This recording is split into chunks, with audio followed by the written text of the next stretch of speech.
marks on the track is really important, because eventually, you know, when you finally do get to that point where, you know, if you were to either run by yourself or run behind, you know, 2 cars behind the instructor, you just want to have markings on the track that are going to keep you in the right place. You know, initially we have you, you know, really focus on us, but all I'm doing is hitting, if there's marks out here, these cones that you see, I'm just hitting them the same every time, nothing different. Go out to them, stay close to the stand-up orange cones. All the stand-up orange cones are basically your indicators of where to be on the track. You see one over here on the wall? I had never noticed that one before. Is that new? No, that's been...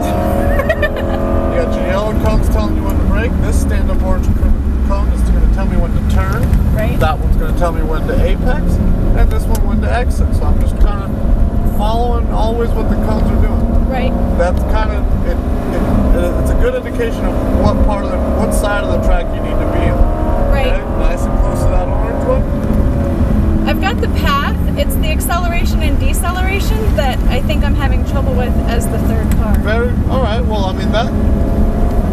Like, especially on this corner, I mean... Just hold it, 20% throttle, maybe 30%. Just whatever you do, just be consistent. And, you know, with whatever you're doing. A little bit of brake here. And this is a really slow corner. We're basically just going to coast down this hill. And right about now, you know, apply a little bit more brake, because we want to get good and set up for this right-hander here. And as soon as you see that you're out of it, and you see nothing but open road, and you visualized all your cones, you can start rolling on the throttle, because that's what you're essentially waiting for, is to have the car where you want it to be. Right here, I'm going to slow down. I'm going to coast a little bit. I've hit my apex. I can see my exit. So once I see it, I can go to full throttle, or I can really, you know, get on the gas anyway. If I don't go to full, I can really get on it hard. Once I've seen that I've hit my apex, which is the center of the turn, and I visualize my exit cone, which is the last cone that I can worry about. This is my turn-in cone out here. One big, smooth, fluid turn all the way around here.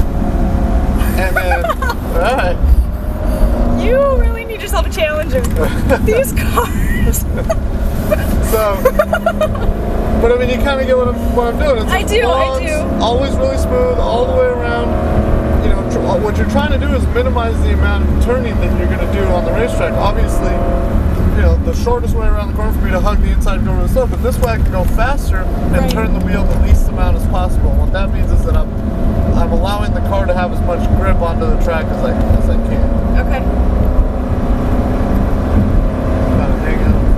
Wait up for that back car. See, I'm not the only one. Oh, absolutely not. Absolutely not. You're not the only one. It's something that, you know, it happens a lot with the back car, because, you know, they start to feel like they're losing touch of, you know, the person that they're supposed to be following, when by this point I feel comfortable running the track myself. I have trouble keeping up with the lead well, car. try to do what I do, which is eventually get to a point where you're no longer looking at the car in front of you, and you're more focused on your marks on the track, hitting them, and, you know, making the car feel right, you know, from your perspective. Eventually in racing, you always have to get to a point where you're driving your own car, you're driving your own race. Because if you follow the